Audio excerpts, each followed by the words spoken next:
I believe that all human beings are born with dignity and with honor. It comes at the moment that they're born.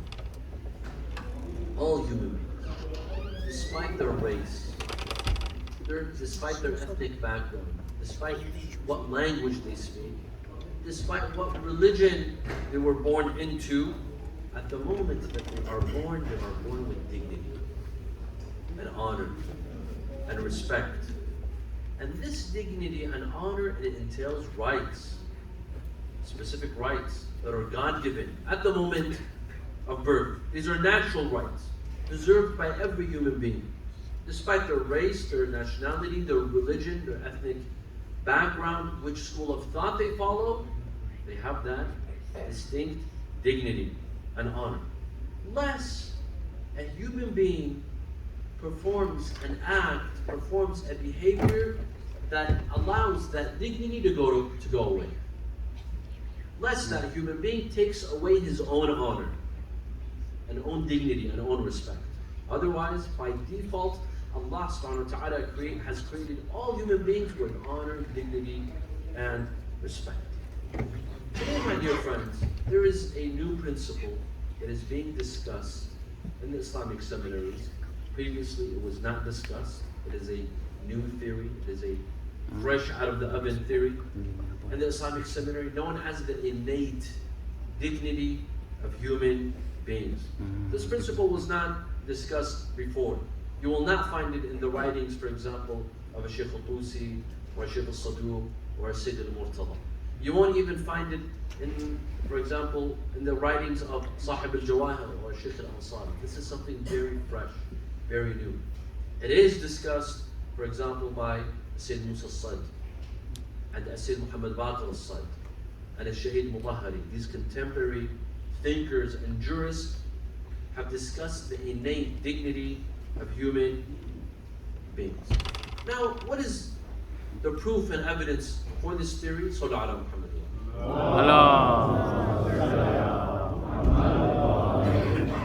First and foremost, the verse that we just recited.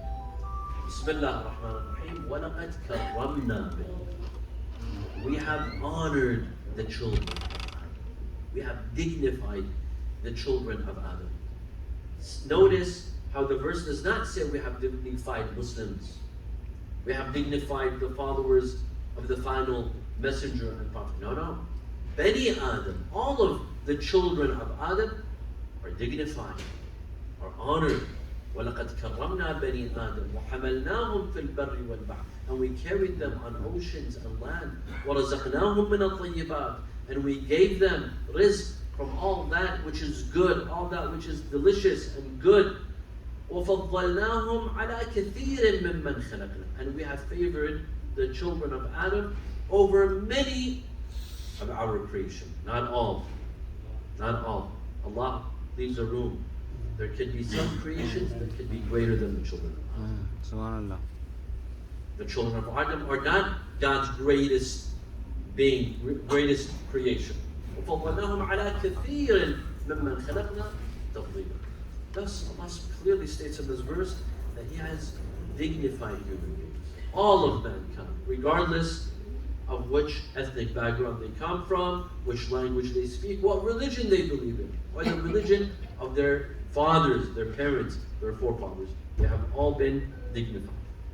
Further proof, Allah subhanahu wa ta'ala in Surah Al-Hujurat states, Ya ayyuhan nas, O people, إِنَّا خَلَقْنَاكُمْ مِنْ ذَكَرٍ وَأُنْثَى. We created you from male and female.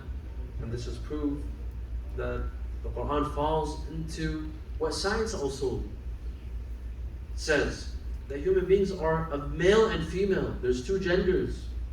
There's two genders. You're either a male or a female. You want to switch and play with God's creation, that's another story. But God says we created you from a male and a female. إِنَّا خَلَقْنَاكُمْ مِنْ ذَكَرٍ وَأُنْثَى وَجَعَلْنَاكُمْ شُعُوبًا وَقَبَائِلَ لِتَعَارَفُوا. And we made you into nations and tribes so that you may meet, so that you may get to know one another, work together, understand one another. And then إِنَّ أَكْرَمَكُمْ عِنْدَ اللَّهِ أَتْقَاكُمْ. the most dignified of you is whom? The most pious, the most righteous. Meaning, all of you have dignity. All of you have dignity. Inna akramakum. But the most dignified of you, the most honored of you, is the one that is most pious. That means we all carry dignity. Innate dignity. We were born with that dignity. We were born with that honor. And this is unlike in Christian theology. They believe that human beings were born with original sin. Human beings were born with a burden. That burden of the original sin. When Adam ate from the forbidden tree, Adam and Eve ate from the forbidden tree, this sin is carried on the shoulders of human beings, generation after generation. But Jesus Christ came and died for that original sin, for that sin to be wiped away. They believe human beings were born with an original sin. In Islam, we believe that no, human beings were created innocent. Innocently, with a clean slate. They don't carry any burden. They don't carry any sin, and they carry dignity and honor and respect. Inna akramakum, the most dignified of you. That means all of us are dignified. The most dignified is the righteous and the most pious. Further evidence for this theory. وَإِذْ قَالَ رَبُّكَ لِلْمَلَائِكَةِ إِنِّي جَاعِلٌ فِي الْأَرْضِ خَلِيفَةً. Allah subhanahu wa ta'ala told the angels that I am putting on the ground, on the earth, whom? A representative. A divine representative. Someone that will represent me. Whom? Was it just Adam alayhi salam? No. Adam was the father of all human beings.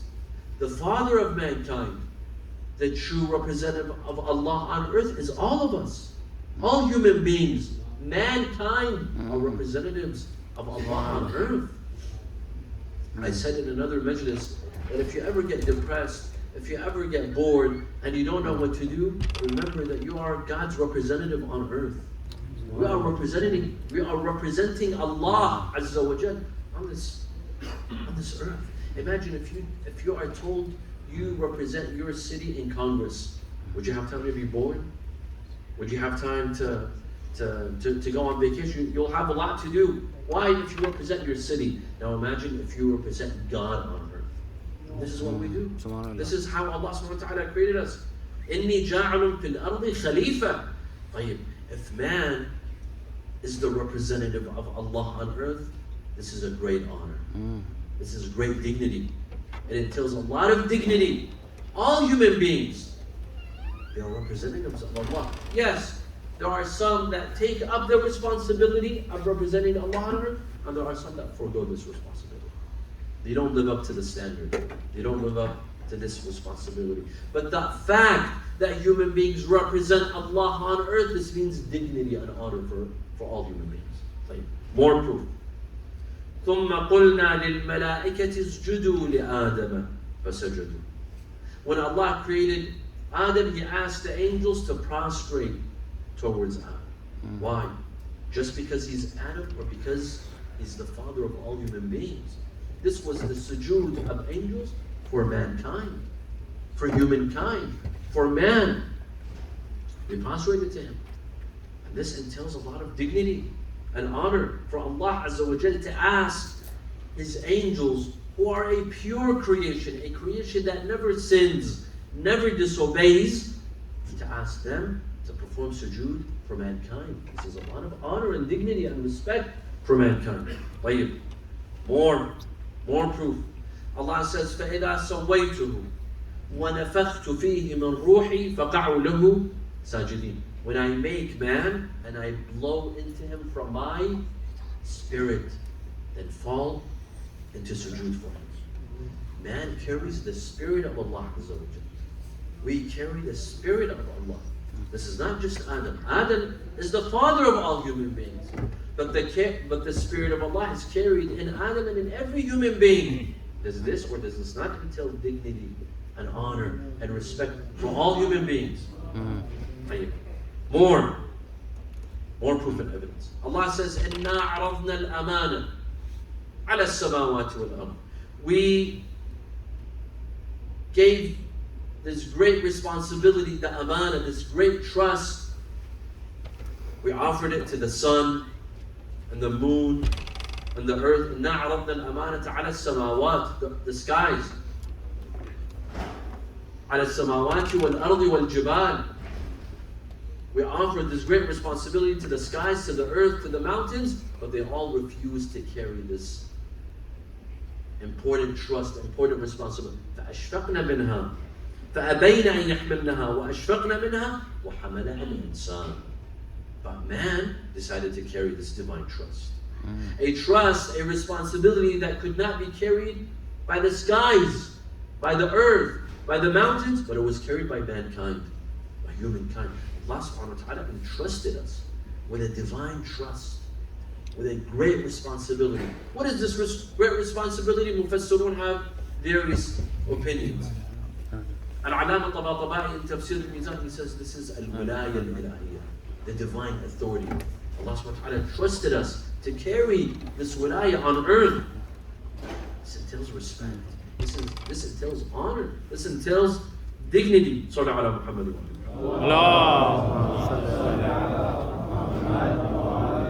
We in Islam, my dear brothers and sisters, we believe that all human beings have dignity and honor, including non-Muslims. And anyone tells you otherwise, they are mistaken. Even non-Muslims carry honor, respect, and dignity. One day Amir al-Mu'mineen alayhi salam was walking in the streets of Kufa when he was the official Khalifa at the time. He was walking in the streets of Kufa, he saw a beggar. So he asked, Ma hada? What is this? He didn't ask, who is this? He asked, what is this? Why? Because during the days of Amir al-Mu'mineen, there was no poverty. Amir al-Mu'mineen made sure that there is no poverty when he was the ruler. So he asked, what is this? Why do I see a beggar in the streets of Kufa? So he says, he's a Christian man. Not a big deal. He's not a Muslim. He's a Christian man. He was upset. He was upset. So what if he's a Christian? ما أنصفتموه استعملتموه حتى إذا كبر وعجز تركتموه. He said, you did not do him justice. When he was young, you made use of him. You took advantage of him. Now that he's old, you leave him to beg in the street. اجروا له من بيت المال. Put him a salary from the treasury. This is honor and dignity. Whether you're a Christian or a Muslim or a Jew, they all have dignity in the eyes of Ali ibn Abi Talib and in the eyes of Islam. Amir al-Mu'mineen is known for his famous saying, فَالنَّاسُ صَنْفَانِ إِمَّا أَخٌ لَكَ فِي الدِّينِ وَنَظِيرٌ لَكَ فِي الْخَلْقِ. People are of two kinds. Either they're your brethren in faith, or they're your brethren in humanity. They're all your brethren. This entails honor and dignity. Rasulullah sallallahu alayhi wa alayhi.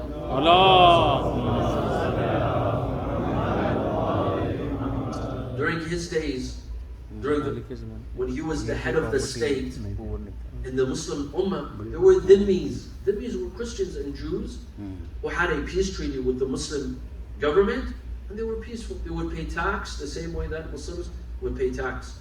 Rasulullah would protect them the same way that he protected the Muslim population. And he would say, مَنْ آذَى ذِمِّيًّا فَأَنَا خَصْمُهُ يَوْمَ الْقِيَامَةِ. He who hurts a dhimmi, a Christian or a Jew, living in a Muslim society, in a Muslim country, I will stand against him on the day of judgment. He will have to face me on the day of judgment. Why? Because they have honor and dignity. And Imam Sadiq alayhi salam one day was sitting with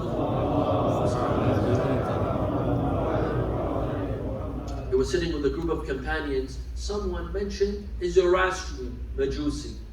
Zoroastrians, in their faith, according to their religion, it is permissible to marry your sister. It is permissible to marry your mother. In their faith. So one individual in the company of Imam Sadiq alayhi salam, he said, this person is an adulterer. He's a fornicator. Imam Sadiq told him, stop. What are you saying? He said, Ya Rasulullah, this person is a Majusi. He's a Zoroastrian. And we know what they do. They marry their mothers and their sisters. Imam Sadiq said, no, don't say this. لِكُلِّ قَوْمٍ نِكَاحٍ. In every religion, there's a form of marriage. And we respect that. If that is allowed in their marriage, we respect that. We're not allowed to call them adulterers. Because in their faith, it is accepted. Right? Just because something is accepted in religion, in their religion, but it is not accepted in ours, it does not give us the permission to curse them or use foul language towards them. This is unacceptable. Rasulullah sallallahu alayhi wa sallam one day was sitting with a group of his companions. A janazah passed by. A janazah, a corpse passed by. So Rasulullah stood out of respect. Out of respect. They told him, Ya Rasulullah, why are you standing? This is the corpse of a Jew. This is the janazah of a Jewish individual. Rasulullah said, أَلَيْسَتْ هِيَ نَفْسًا? But is he not a human being? Is he not a human being? I stand up for him for being a human. Because he's a human, he deserves respect, honor and dignity. You're telling me just because he's a Jew, I should not stand? What sort of rhetoric is this? This is unacceptable. Amir al-Mu'mineen alayhi salam one day,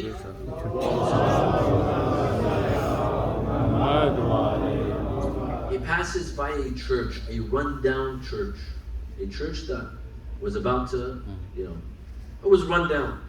So one of his companions, he looked at the church and he said, إِنَّ هَذَا بَيْتٌ طَالَمَا أُشْرَكَ بِاللَّهِ فِيهِ. This is a house in which shirk, time and time again, has taken place in this house. You're mistaken. This is a house in which Allah subhanahu wa ta'ala has time and time again been worshipped. إِنَّ هَذَا بَيْتٌ طَالَمَا عُبِدَ اللَّهَ فِيهِ. Yes, it's a church. It's a house of God. For them, the way they worship Allah. Yes, I cannot worship Allah in their way because I have my own salah and my own act of worship. But for them, this is worship. They're worshiping Allah. And Jews, for them, that is their worship of Allah. I have no right to come and disrespect them. They have that honor and dignity and respect given to them by Allah Azza wa Jal. By Syed Musa Syed, this great scholar who left us way before his time. And we all know his story and what happened to Syed Musa Syed, Imam Musa Syed in Lebanon, and the great work that he did in Lebanon.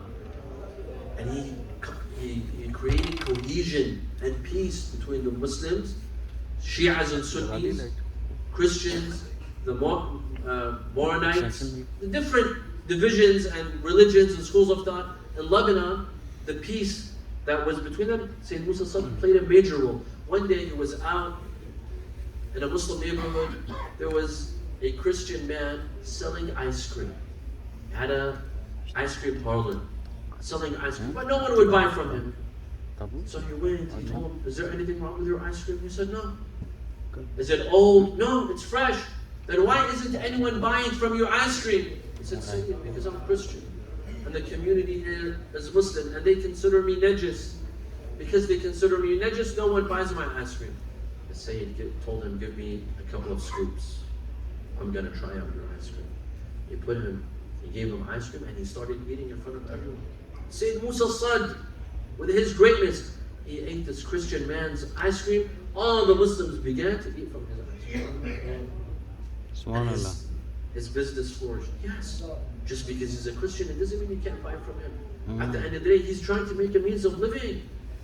He has that honor and dignity and respect of making a living. Did we not see in contemporary Iraq, Ayatollah Sayyid Sistani fighting for the rights of Shia and Sunni alike? Did he not say, do not call them our brothers, but call them ourselves?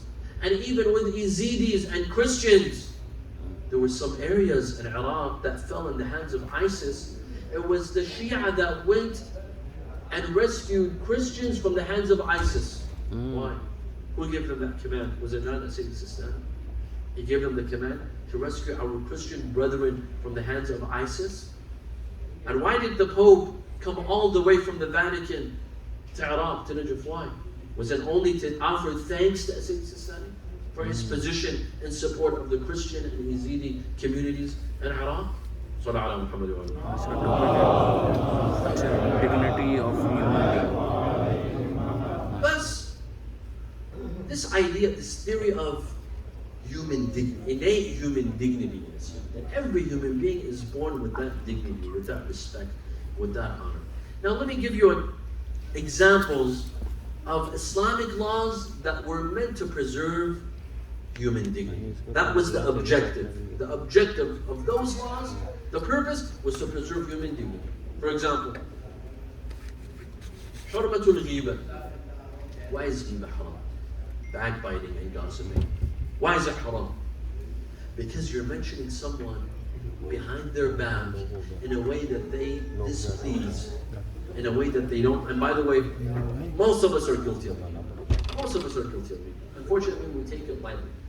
Even those who are religious, they don't drink, they don't eat pork, they don't gamble, they pray on time, they pray their salah, but unfortunately when it comes to ghibah, we take it very lightly. Mentioning people in an ill manner, mentioning them behind their back, in a way, what is ghibah? Mentioning your brother or sister in a way that if they were to hear you, they would be upset. That is ghibah. Why is ghibah haram, my dear friends? Why? Because it takes away a person's honor and dignity. Allah subhanahu wa ta'ala has given people honor and dignity. You strip them away from that honor by performing ghibah. This is one. Two, wujub dafnul mayyit. Why do we have to bury our dead? And why do we have to do it quickly? If a person dies in the morning, by the evening they should be buried. And we don't cremate. We don't believe in cremation. Why? Out of honor and dignity for the deceased. We bury them out of honor for them. Because imagine if this deceased person remains for 2-3 days, what happens? They begin to decompose. We will not even be able to reach them because of the odor, because of the smell. Allah subhanahu wa ta'ala, to preserve the deceased honor and dignity so that he doesn't reach a point in which we will stay away from him or her, say, go and bury him. Immediately go and bury him. Preserve that person's honor and dignity and respect. Subhanallah. Another example, hurmatul qadh, accusing someone of adultery. This is one of the greatest sins that anyone can perform. Accusation of adultery. Without proof. Without evidence. In fact, in Islam, we have a punishment. We have a punishment for those who wrongfully accuse someone of adultery and they do not have 4 just witnesses, 4 men, religious witnesses. They'll be punished. They'll be punished. Why? Because you're stripping away someone's dignity and honor. Accusing someone of murder is not equivalent of accusing them of adultery. Accusing someone of murder, although this is haram and it's bad, but it is not qadh. You're not punished. But if you accuse someone of adultery, this is qadh. You'll be punished because you're stripping them away from their honor and dignity that is given to them. Wait. When it comes to adultery, we need 4 witnesses.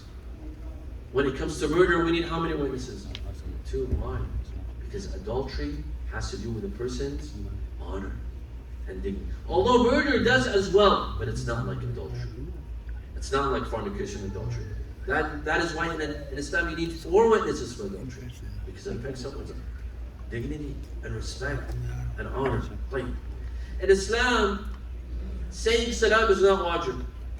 It is not wajib to say salam. But radd salam, replying to a salam is what? Wajib. Why? Because you're upholding that person's dignity and honor. Imagine if I come and say salam and no one replies. That hurts me. That hurts my honor. That hurts my dignity. Why? Why didn't anyone reply to my salam? That's replying to a salam is not wajib. Initiating a salam is not wajib. But replying is wajib to preserve people's dignity and honor. Another thing, istihbab tashri' al-mu'min. If someone comes to your house, and they're about to leave, it is recommended to walk them to the door. And this is something that here in America they don't do. They have guests, they're sitting on the couch, okay, bye. You're leaving, bye. They don't walk you to the door. You say, I'll see myself to the door. Islam, no. You walk a person to the door. Why? Because guests any guest, even if they are not part of your faith, not part of your religion, not part of your school of thought, any guest who comes to you, even if they're atheists, but they're a guest in your house, you honor them by walking to the door. Yes, if they're a mu'min, it's doubled, definitely. The honor is doubled, the dignity is doubled, the istihbab is doubled. And the list goes on. There's so many examples of Islamic laws that were meant to preserve human dignity. In Islam, it is forbidden, it is haram to humiliate oneself. If you perform an act that puts you in humiliation, it is haram. You're not allowed.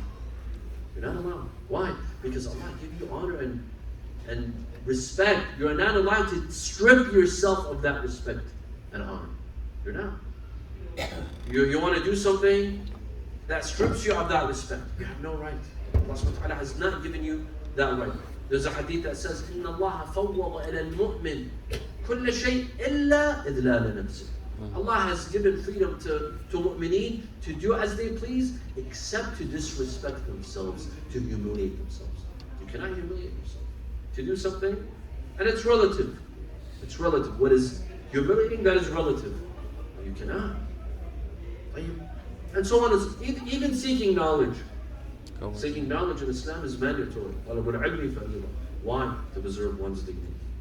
By seeking knowledge, by knowing, by understanding, by having knowledge, you're preserving your dignity and honor. Imagine if you go to a place, everyone's knowledgeable, everyone knows how to read and write and carries knowledge, but you're the only one that doesn't know how to read and write.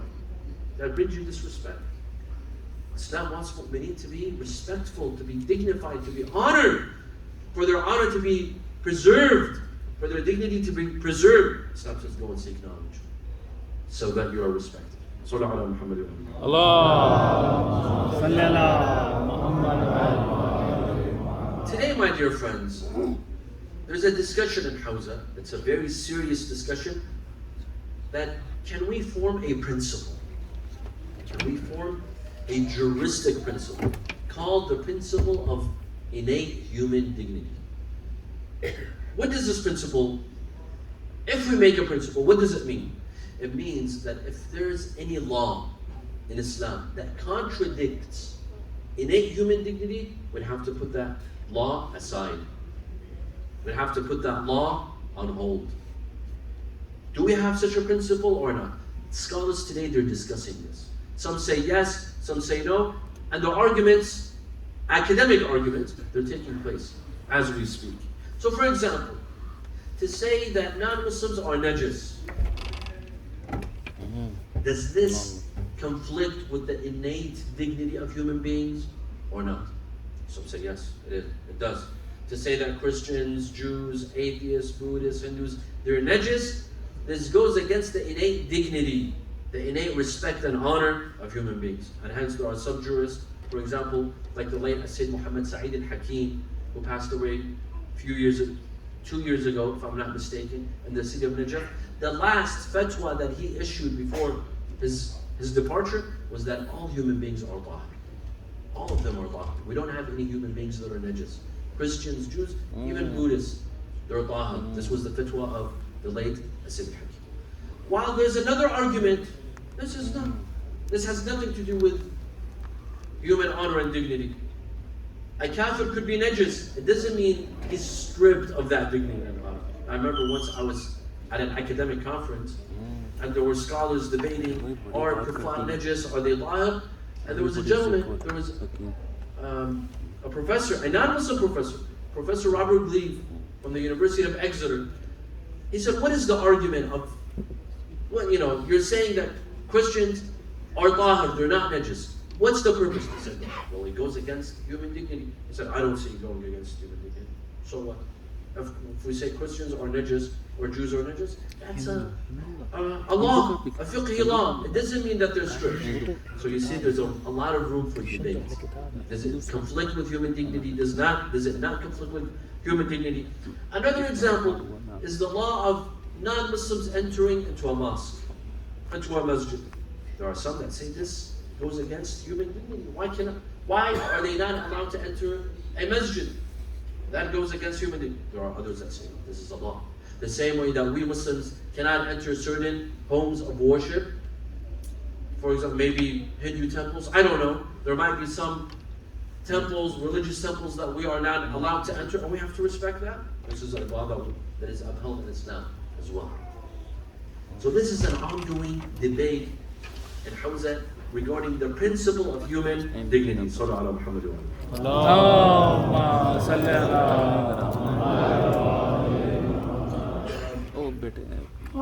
At the end of the day, we believe that all human beings, the gist of the theory, that all human beings have honor and have dignity. As Sayyid Musa said, from Lebanon, who we mentioned earlier, one day went to a church. For all nuns, all women. There were nuns and women. Sayyid Musa Sadr was very charismatic in his lectures, in his delivery style, in his looks, very tall, very handsome, very scholarly, very charismatic. So after the lecture, one of the nuns, and she doesn't know the Islamic rulings, she came and she hugged the Sayyid. Now, the Sayyid was in a very awkward position. What is he going to do? Should he push her away? Should he tell her no? So in that moment, and the Sayyid, because he was very successful, he had a lot of competition. He had a lot of envious people. Some were envious of him. So they took a picture. And they came to Sayyid al-Burujurdi in Qom. Sayyid Musa Sadr was a representative of Sayyid al-Burujurdi. Sayyid al-Burujurdi was the top marja of his time.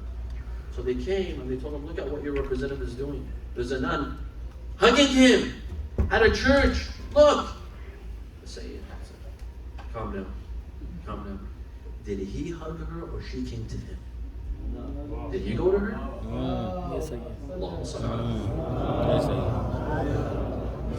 She came to him. And what? Out of lust? She wants to marry him? She wants to date him? No, out of love, out of respect for what he said. Was he supposed to insult her and push her back? There he was representing Islam. In their eyes, he was representing Rasulullah Muhammad.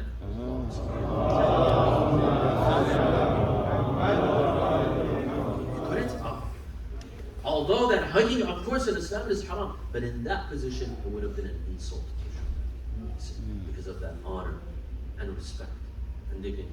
A man came to Rasulullah sallallahu alaihi wa sallam and told him, Ya Rasulullah,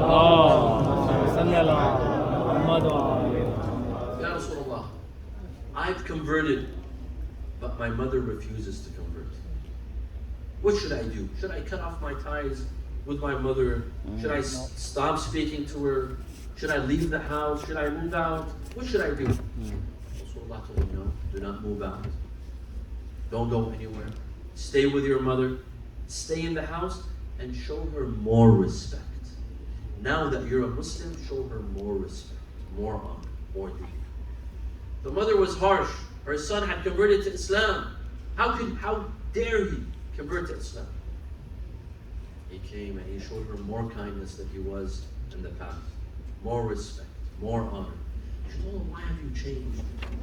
Why have you changed? He said, the religion that you forbid me from converting to, my religion preaches to me. Show you more respect. She said, if that is the case, then أشهد أن لا إله إلا الله وأشهد أن محمد.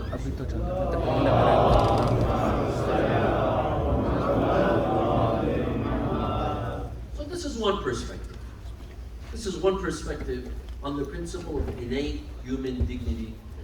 There's another perspective. There's an opposing camp that says, yes, there is human dignity, but it is not general. It is specific. As for the verse, وَلَقَدْ كَرَّمْنَا بَنِي آدَمَ, we have dignified human beings. What is the verse trying to say? Let's try to understand what the verse is talking about. We have dignified human beings. How? Legislatively or materialistically? The Quran is saying materialistically. And materially, we have dignified human beings. How? وَحَمَلْنَاهُمْ فِي الْبَرِّ وَالْبَحْرِ, and we made them, we carried them on ocean, on land. وَرَزَقْنَاهُمْ, you see, this is material. We dignified them by giving them everything. By offering mankind everything. All of this was created for mankind, to be pleased. But is mankind pleased? Never. Never. Allah subhanahu wa ta'ala has created this entire universe for my service, for your service, for all of our service, but we still complain. We're still not pleased.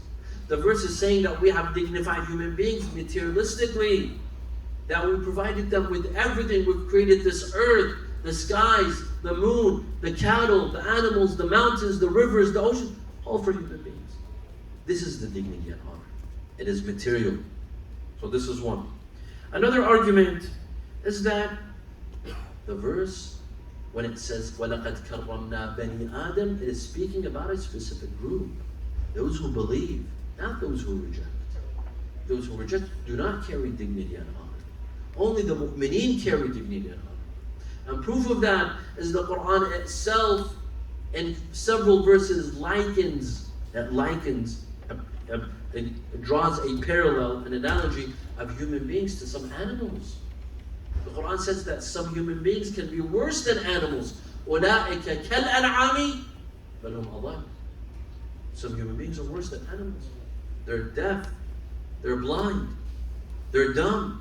They have لَهُمْ قُلُوبٌ لَا يَفْقَهُونَ بِهَا. They have eyes, but they don't see. They have ears, but they don't hear. They have minds, but they don't use. Some human beings are like this.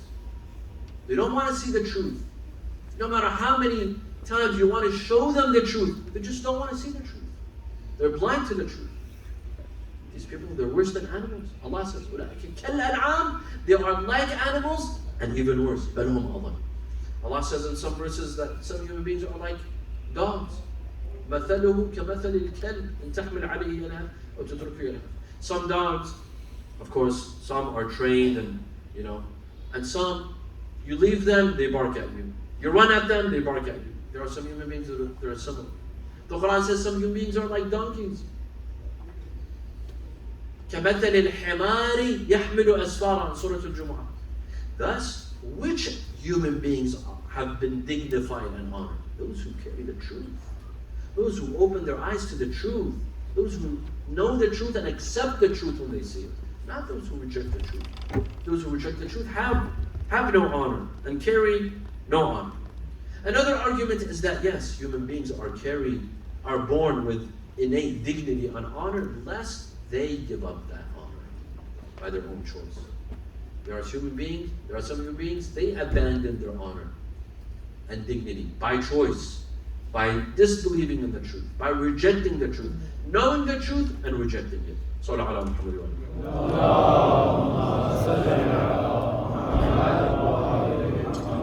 Some contemporary scholars, for example, like Ayatollah Jawadi Amali, he says there is no innate dignity for non-Muslims because they themselves gave up their dignity. Why? Because they refused to pick up the responsibility of being Khalifatullah. This great responsibility. There are some that accept this responsibility and there are some who reject. Those who reject the truth, they refuse to be Khalifatullah on earth. They abandon this responsibility. And hence they abandon their honor and respect. Ayatollah Misbah Yazdi, he says human beings do have innate dignity. However, those who reject the truth, they are abandoning their humanness. They're like animals. When you know the truth and you reject it, then you're just like an animal. If you're an animal, that means you don't have the innate human dignity. And other scholars believe that no, every human being potentially can have human dignity and honor and respect, but there's conditions. And part of that condition is iman, is faith in accepting the truth and accepting the light. Sallallahu ala Muhammad.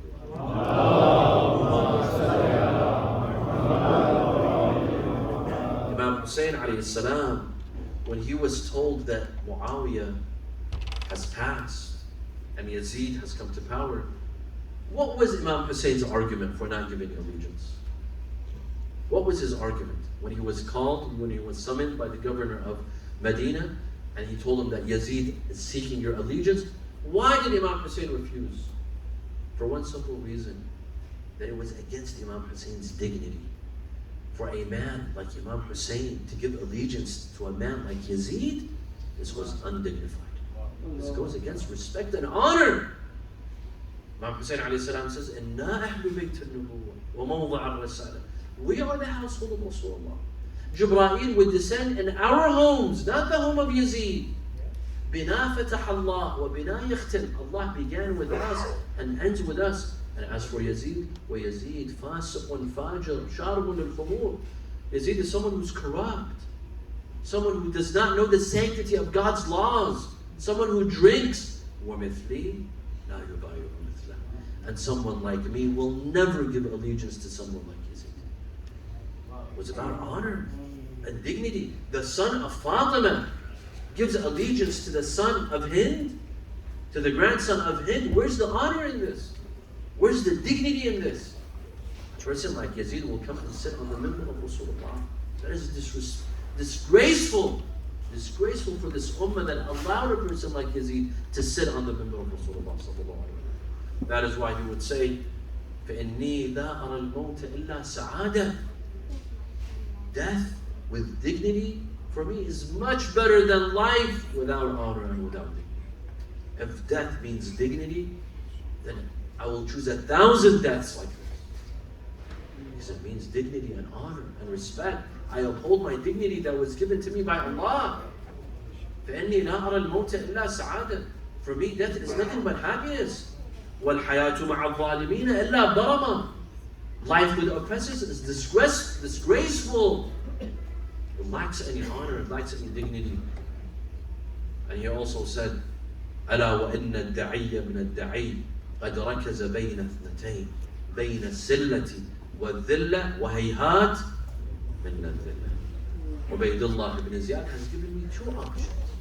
Either death, for me to be killed, or for me to face disgrace. And I will never choose disgrace. Hayhat min nadhim. I will never choose to be humiliated or to be disgraced. This was the message of Imam Hussein. It was a matter of dignity and honor. This was the reason behind his uprising.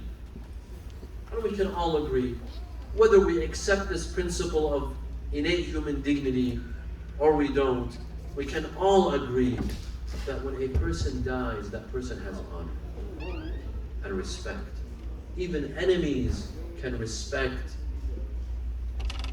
the deceased and the dead. When a person dies, we have respect for him or her. We show them respect. We cannot dismember a human corpse in Islam. Rasulullah sallallahu alaihi wasallam stated, "Iyakum wal muthla." Be careful, do not dissect, do not cut a corpse into pieces. وَلَوْ بِالْكَلْبِ الْعَقُورِ. Even if it's a dog, do not dismember that dog. A human corpse has respect, has honor. It was a Jahili tradition. Islam came to change this Jahili tradition of dismembering a human corpse. What happened with Hamza Sayyid al-Shuhada, the uncle of Rasulullah sallallahu alaihi wasallam? The grandmother of this individual. She comes to the corpse of Hamza, she cuts him into pieces. She cuts his fingers and toes and nose and ears, and she makes a necklace for herself out of the limbs of Hamza. Rasulullah comes to Hamza, he comes to his uncle. They were only 6 months apart. Rasulullah was in the same age as Hamza. He sees his uncle in that state. His uncle is cut into pieces. His limbs, his fingers and toes. Rasulullah could not control his tears. He begins to cry. I said, Ya Rasulullah, I wish you were in Karbala to see your grandson. If you could not bear to see the fingers and toes of Hamza cut off, could you bear to see the head of Imam Hussein raised on his spear? Ya Rasulullah.